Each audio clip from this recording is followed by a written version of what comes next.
Hi guys, welcome back to Hustle and Tiny. This is Kate with you once again, and I'm so excited to share this video because it's so highly requested, and I understand why, because there's a global pandemic going on.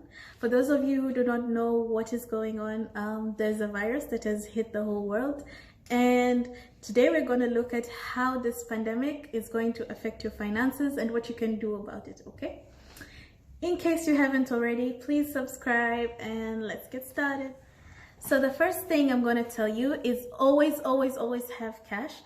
And by this, I don't mean money in your bank. I mean, cash in your hand. I know this is an old thing and you're in the generation and the century where you always have your card or you have mobile money and whatever.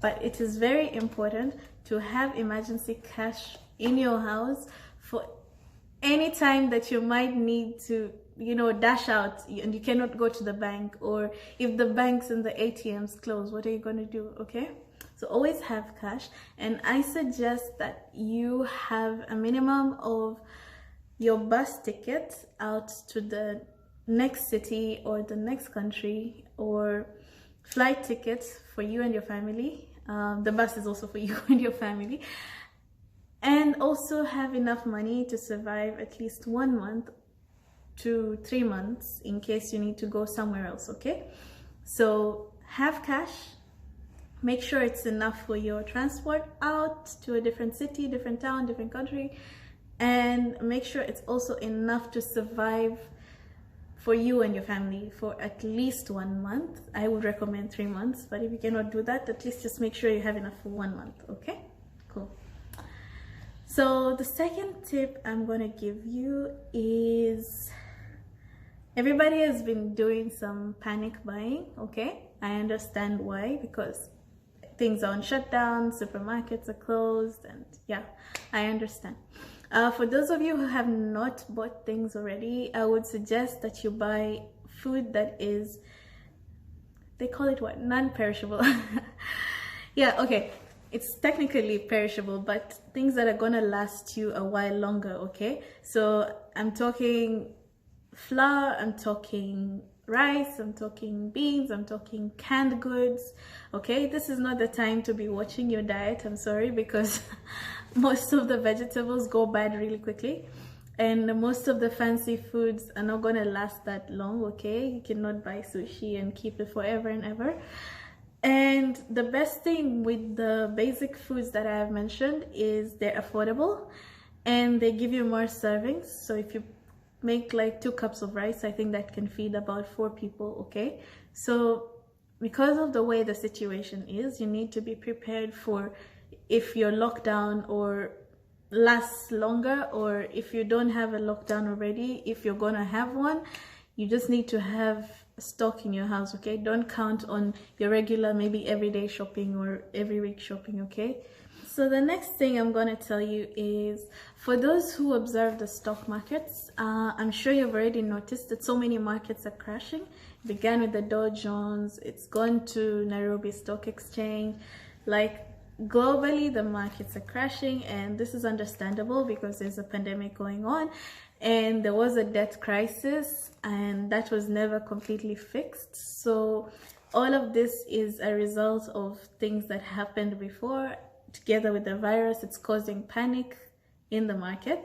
So what this means is the prices of your stocks are going to fall if they haven't already, and you're going to make losses if you haven't already. To put it simpler, if you bought a stock at 300 shillings, the value or the price of it right now could be half or less than half, or if you're lucky, maybe it's 250.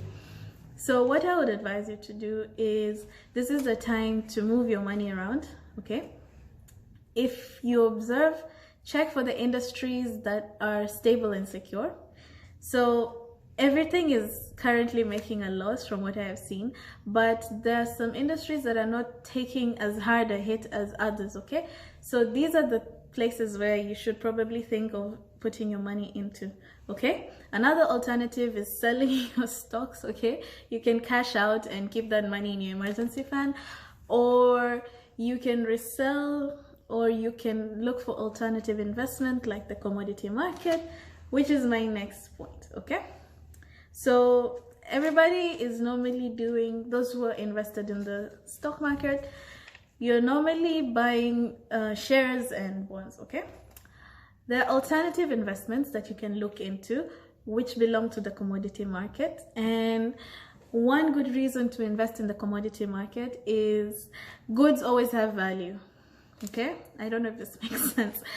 Like, flour is always going to be valuable, but currencies are not going to always be valuable. For example, you see the Zimbabwean dollar. I'm sorry to use this as an example, but currency is always fiat.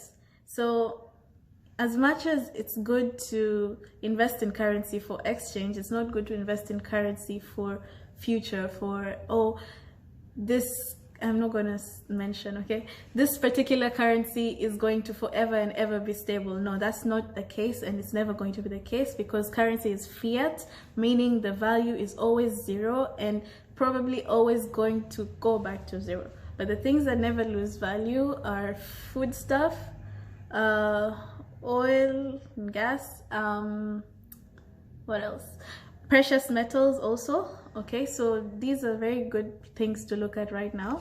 If you're scared to do it, you can look for a financial advisor and a portfolio manager to speak to about your concerns, and they will give you best advice on where to put your money. Okay, good. Okay, so I know everybody is stocked up on food at this point, but I'm going to mention a couple of other things that you should buy if you haven't already. If you get chronic pains or chronic illnesses like asthma patients, please get your inhalers. If you have headaches or migraines, get your painkillers. I don't know what else is there, but I know you get the point. Just don't finish out everything in the pharmacy, because there are other people who need supplies as well. Please be considerate, okay? Be human. Also buy water. I would advise you to get a humidifier, because dry air is really bad for you, and especially with viruses like this. If you cannot get a humidifier, turn on your hot water shower and sit in the steam for a couple of minutes. It's very good for, yeah, we are fighting dry air. If you don't have a hot shower, also you can use your kettle to boil water and put it in a bucket and steam your face. Okay, fellows, this is what your girlfriends are probably doing sometimes, so you can just ask them for tips. Okay, and one last thing, okay, this is a conversation. One last thing is, this is not a financial tip, but it's a survival tip. Always make sure you have a bag that is packed and prepared, just in case you have to move somewhere really quickly. Okay, pack your, at least one pair of clothes, shoes, whatever you consider is enough for emergency situations. Pack that. Make sure all your important documents are in one and accessible place. And remember, we also talked about having emergency cash. If you can, make sure it's also accessible to you. And yeah, that's it for now. One final note is, guys, this channel is not here to spread panic or fear. All I'm doing is giving you tips that could be useful in this pandemic or in any other case of emergency. So please take it just as advice, and if it applies to you, take the advice. If it does not apply to you, maybe share with somebody who might need it. Okay, and once again, if you have not already, please subscribe. And it was wonderful having you on this show today. Please let us know in the comments what kind of videos you would like to see more from us, and until next week, ciao.